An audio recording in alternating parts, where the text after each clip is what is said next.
No, tukaj smo sedaj tudi pred avtobusom z te leve strani šoferove, strani NK Maribora. No, tukaj vidimo Niltona, odzadaj Tavareša, pa tudi Kubico. Tam, če pogledamo, prihajajo tudi ostali igralci NK Maribora, ki se skupaj veselijo seveda z zvestimi navijači. In kako je prevažati tako dragocen tovor, kot so nogometaši NK Maribora? Ja, kaj ne rečem, jaz jih že vozim dolgo, 10 let in sem tudi navijač Maribora in tudi igralec sem bil nekdaj pri Mariboru in je zelo čudovito voziti, zelo se razumemo in prav lepo, no. Tako da nekih večjih težav ni z igralci.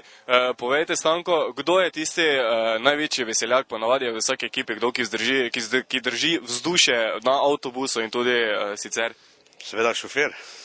Kaj pa med igralci? Med igralci so vsi enaki. Ne izstopa noben? V redu, so vsi v redu in se zelo lepo zastopimo, ni nobenega problema. Kakšno glasbo poslušajo ponavadi? Ja, poslušajo slabo svojo glasbo, zabavne, njihove, ko dajo CD-je, imamo. Tako da vsak igralec pač da svojo glasbo in potem vsi poslušate ostalo. Vsaki pa nese svojo, te pa enkrat enem damo, po drugega pa tako, po želji damo. Recimo danes greste v Novo Gorico, malo daljša vožnja, kako se tako sicer tudi kratkočasijo nogometaši na avtobusu?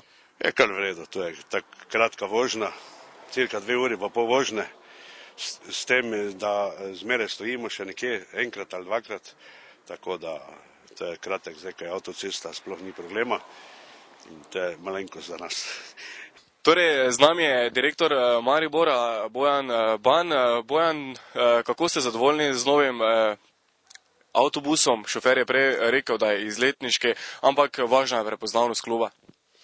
No, poglejte, mi smo se nekako odločili, da bomo poskušali prepoznavnost kluba dvigniti na vseh nivojih.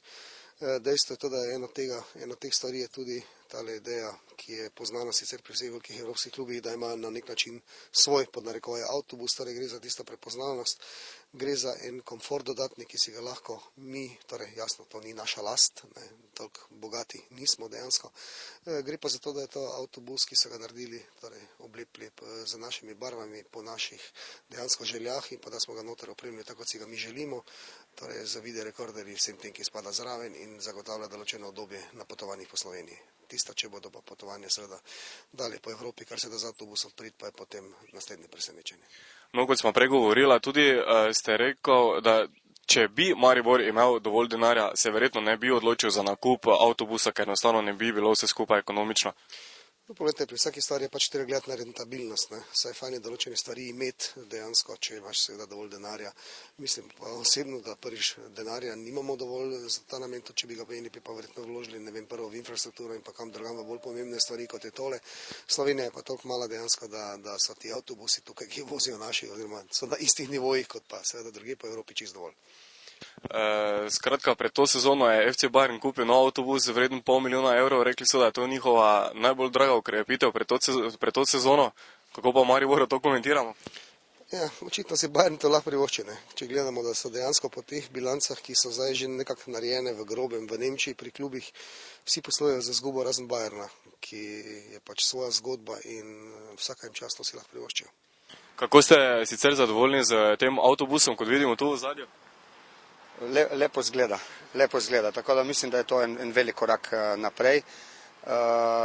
Tako da smo edini v Sloveniji, v tujini je to praksa. Tako, meni je nasplošno odzune zelo všeč in to še poudarja, da smo pred drugimi.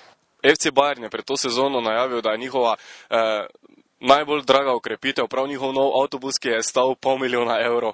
Kaj je lahko podobno rečemo tudi za Maribor? Mislim, da ne, ker ta avtobus ni naš, če se ne motim, vendar je to bolj zadeva drugih v klubu. Mislim, da ni naš, to je samo nam na razpolago, ko hodimo na tekme.